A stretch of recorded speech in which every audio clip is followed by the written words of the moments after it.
Yes, so where are we? Okay. Okay, so you hear me? Did Yes, you? ma'am. Yes, ma'am. Yes, Perfect. madam. So I am proceeding to the question of Vijay Yadav. Is Vijay here? He was there for a moment. Yes. So Vijay asked, he wrote, cultural processes and the mind, norms and values shape our perceptions, attitudes, and behaviors. I would like to, yes, good, it doesn't matter. So I would like to point out here is that we are cultural beings. Human beings are cultural beings. So it's not that cultural process and the mind shape our perceptions. Those are our perceptions, social processes and the cultural processes and the mind is what makes us what we are. For example, individualistic cultures, he writes, emphasize recognizing the role of culture in shaping our minds and highlights the importance of cultural relativity, encouraging us to appreciate and respect diverse cultural perspectives. Yes, indeed, we should respect diverse cultural perspectives. Understanding cultural differences in thought patterns, language, and emotional expression can facilitate effective cross-cultural communication. This is absolutely right. Cultural processes influence our sense of self and identity, shaping our values, goals, and aspirations. This knowledge can inform strategies for promoting cross-cultural understanding, effective communication, and personal growth. I agree with you completely, Vijay. And I'll give you one example how different concepts of the self influence the existential experience of people.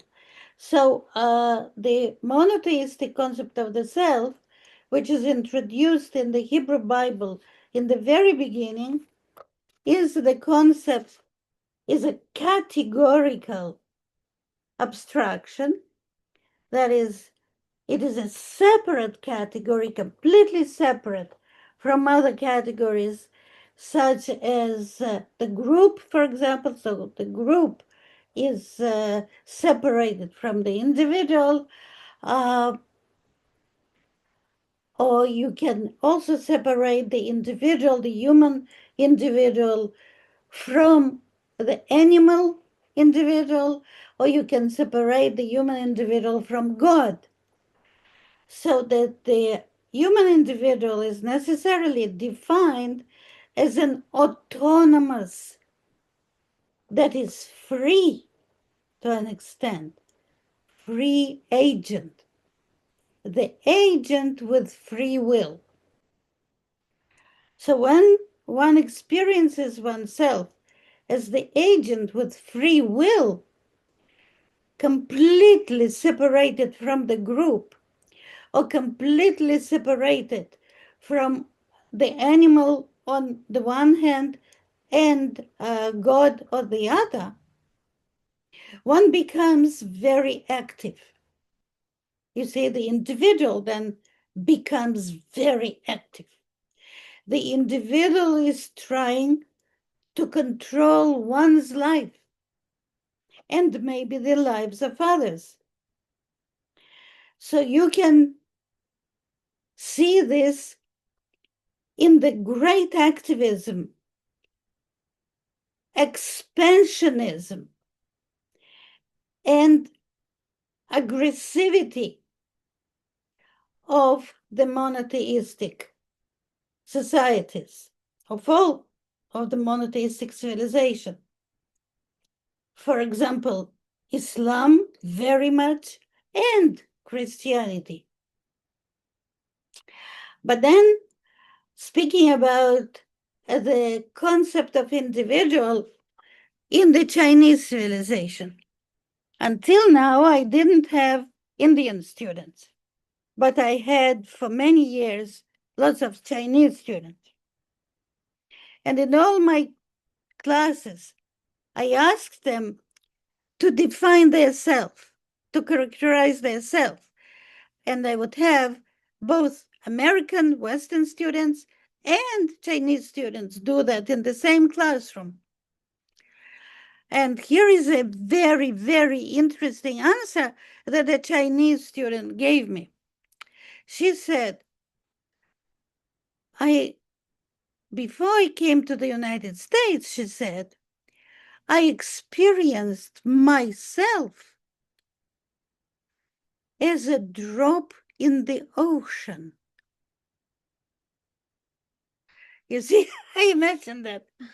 First of all, she's not separate from other drops, right? She doesn't have any agency apart from other drops. Yeah? The behavior, her behavior, she's not an autonomous agent. It is completely defined. The behavior of any drop is completely defined by the ocean, right? So, our civilization very much influences our concept of self. Think about the Hindu concept of self. You know, you all belong to, you are all a part of the universal self, right? Universal soul. Universal soul. More than that, in the transmigration of souls, you know, in your previous life and in your next life, you know you will be somebody else, right? So you see how different it is. And yet you must, in your life, perform your specific duties that belong only to that particular soul. So if you are a mosquito, you have to perform the duties of the mosquito, right? But if you are a professor, you have, yes, you have to perform the duties of a professor, and right? Being dog. Yeah, exactly. So just think how different the existential experiences of all those three selves would be, huh? Okay, the next question is by Vanshika Dubey. Through the lectures, the one question that really turned my limited understanding was in terms of the symbolic mechanisms that essentially operate behind that the institutional reification in modern social sciences. Particularly, how has the concept of structure in the social sciences contributed to a misrecognition of symbolic processes as fixed objective realities like class or state and even race? She's absent. She said she will follow the recordings. Oh, okay, all right, okay. So, to begin with, modern social sciences, as we talked many times, they fundamentally misunderstand reality. So never rely on modern social sciences. Reject them. Think logically. Think empirically. Analyze empirical reality, and you will understand, among other things, that the concept of structure is a damaging concept. Human reality is a process. A process. It occurs in time. It is not a stable spatial reality. The concept of structure can be used only as a metaphor. And you should always remember you are dealing with a metaphor. Nothing in culture stands still. There are no structures, empirically speaking. Empirically speaking, there are only processes. So the concept of structure is fundamentally misleading.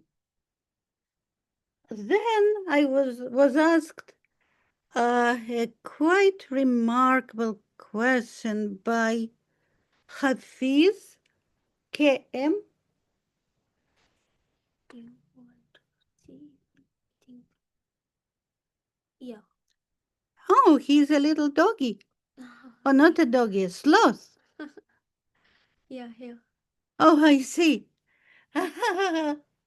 You I'm represent late. you represent yourself as a sloth. That's interesting. Okay. Now, as you said, Hafiz, your question doesn't really belong, but it is an important question. It is a question about political attitude. Um, okay, the answer to your question is in precisely that post on 12 theses on anti-Semitism that you refer to. It is right there, okay? And the answer is logical. So it says that anti-Semites always try to explain their anti-Semitism as a rational reaction. But and they use various claims in different historical contexts. So those contexts in the past has been all proven wrong.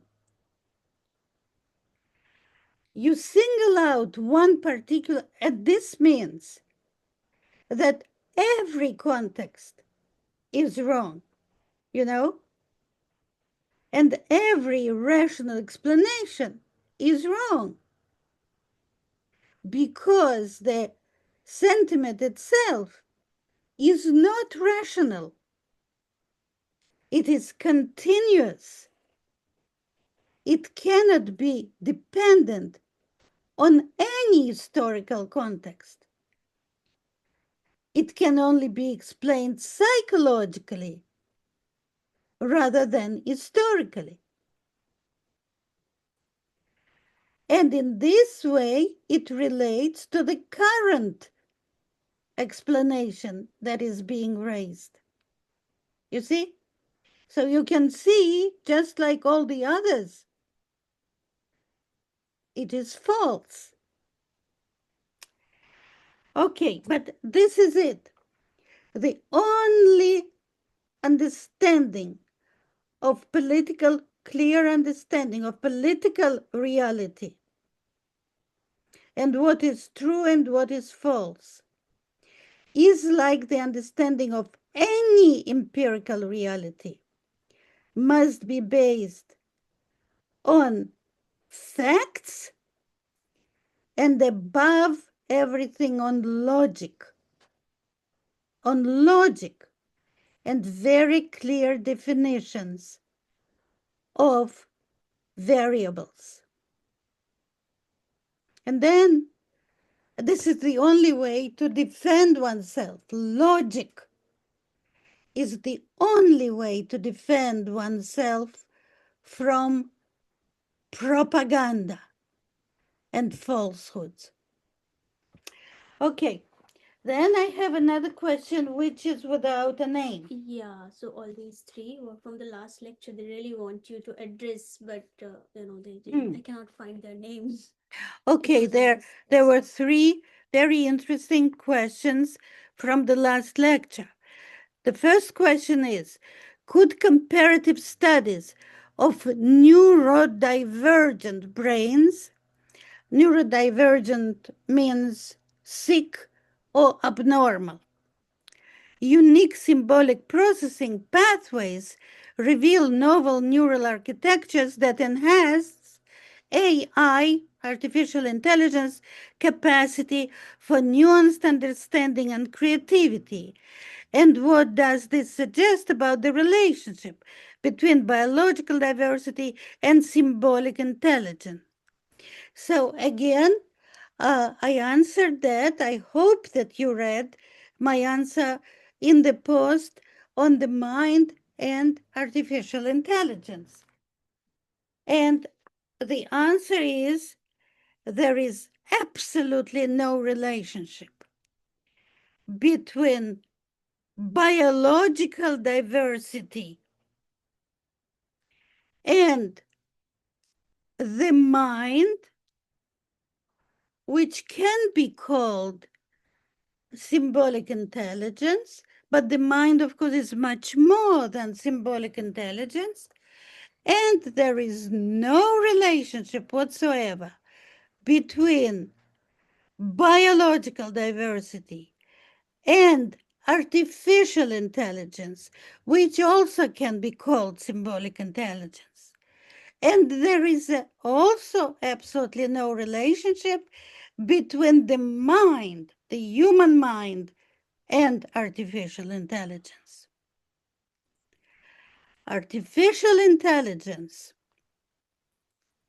processes information, and it processes information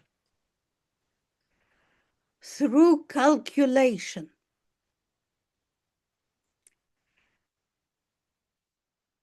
Both animals and the human mind,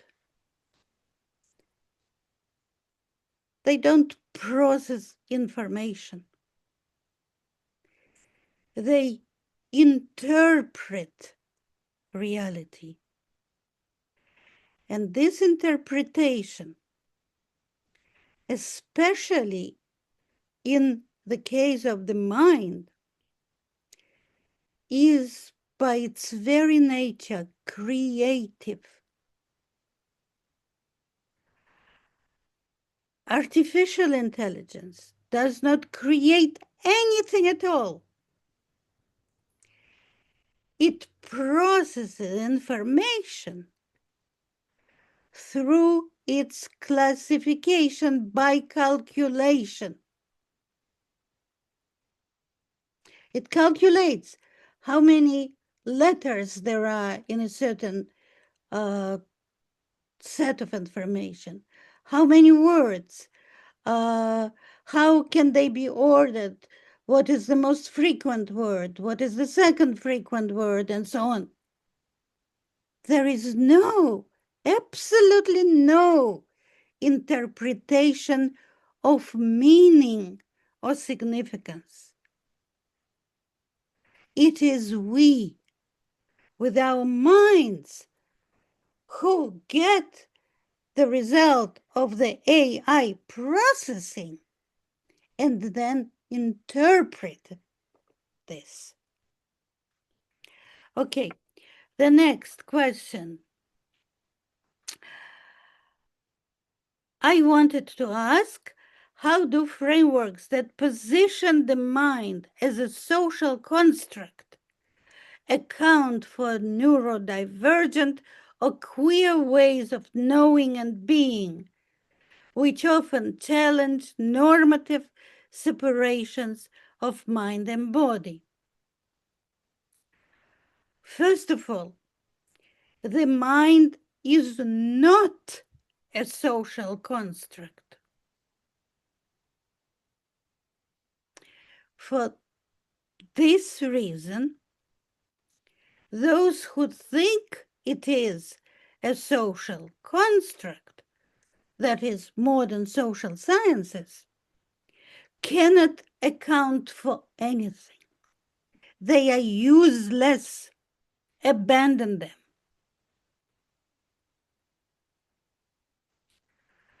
The separation between mind and body may be normative in certain milieus, in certain circles, but it is empirically wrong.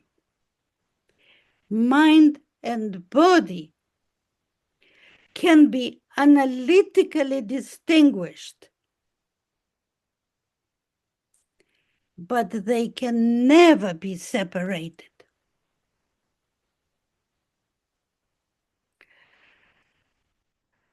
And then the last question, is it possible to fully separate the thinking I from the processes of identity and will? This is a very good question. And the answer is yes. It is possible to fully separate the thinking I mean, analytically, only analytically, from the processes of identity and will. For example, the thinking I is fully separated in the mental activity in the mind of dogs. It is fully separated from identity and will. As any of you who have a dog as a pet know, our dogs clearly have an identity and will. But they don't have the thinking I. The thinking I is the culture, real culture. Whatever the reason of it, including numerous layers of culture in the brain, to the extent that it is related to the individual's position. But the dogs do not have access to the culture to the extent it is related to the individual's position, more than they have the understanding of their position in their family, being a part of culture, but not the general culture or the, let's say, various theoretical culture. And more than that,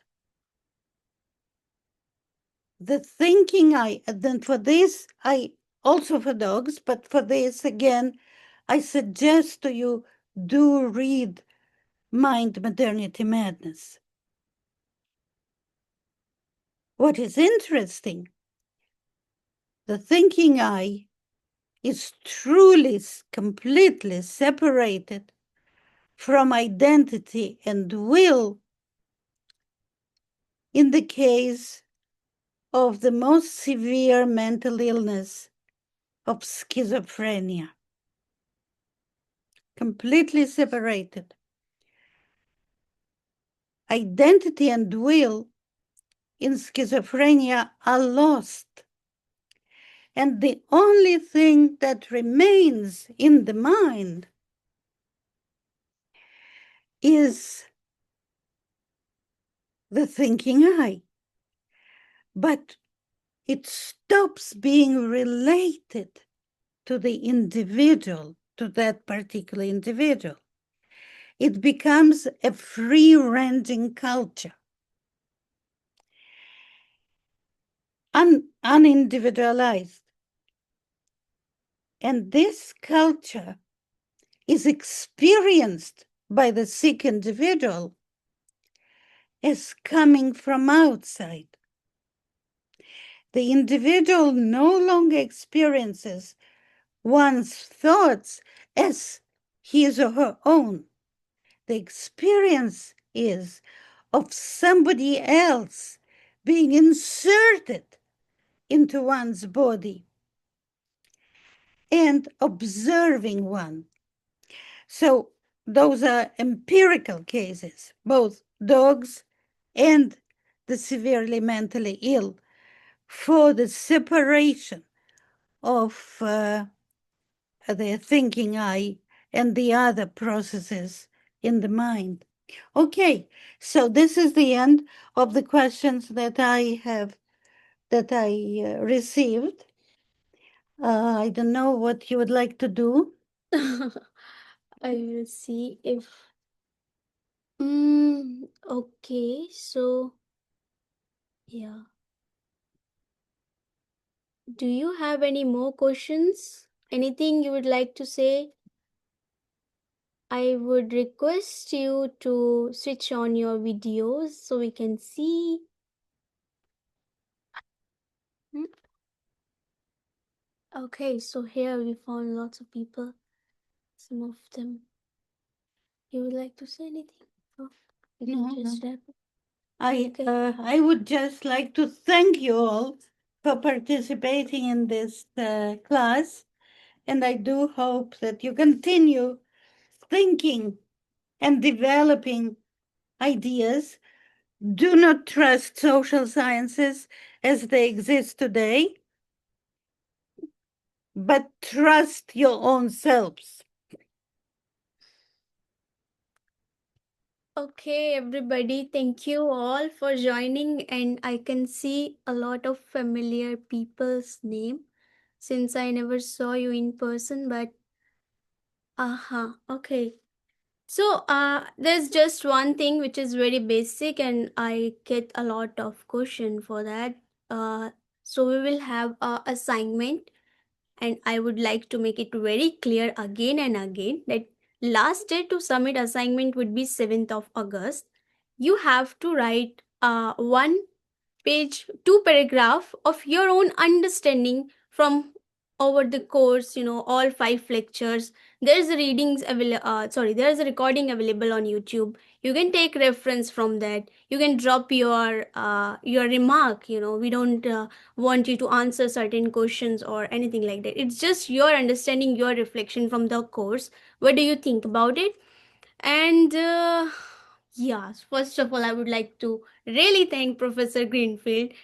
She really enlightened us for such, and you give such long time of yours in this early morning schedule, and you selflessly, preparing lecture for a week, and then you're having addressing all of your queries. And thank you for dropping such triggering and thoughtful questions for Professor Greenfield. It was a two-way learning, and she really felt good about your questions too. And she realized that comparatively from western students of her, from Chinese students of her, and then now she is going to have her own Indian students, and how carefully they listen her lecture, and then ask for certain questions. So she is really very happy about this new experience, and hopefully we'll meet maybe in winter. We will have another series or seminar like that. So stay in touch if you have any queries, anything, any help, any assistance regarding your work. I would be happy to know. It's just let's build a community of our own, and let's together do more research, engage more ourselves in the social sciences from Indian perspective maybe, and let's find out more. So yeah, I think now we can wrap up. Is there anything anybody would like to say? They are free to say. How nice. So they are Okay. all sending. I think they are unmute.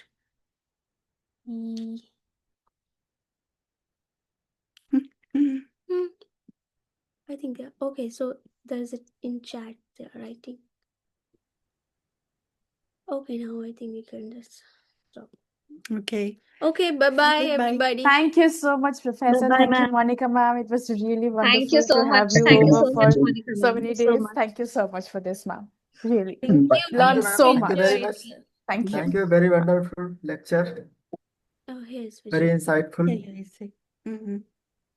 Okay. Ma'am, we have understood Thank a you. lot from you. Thank you Thank you so so much. very much.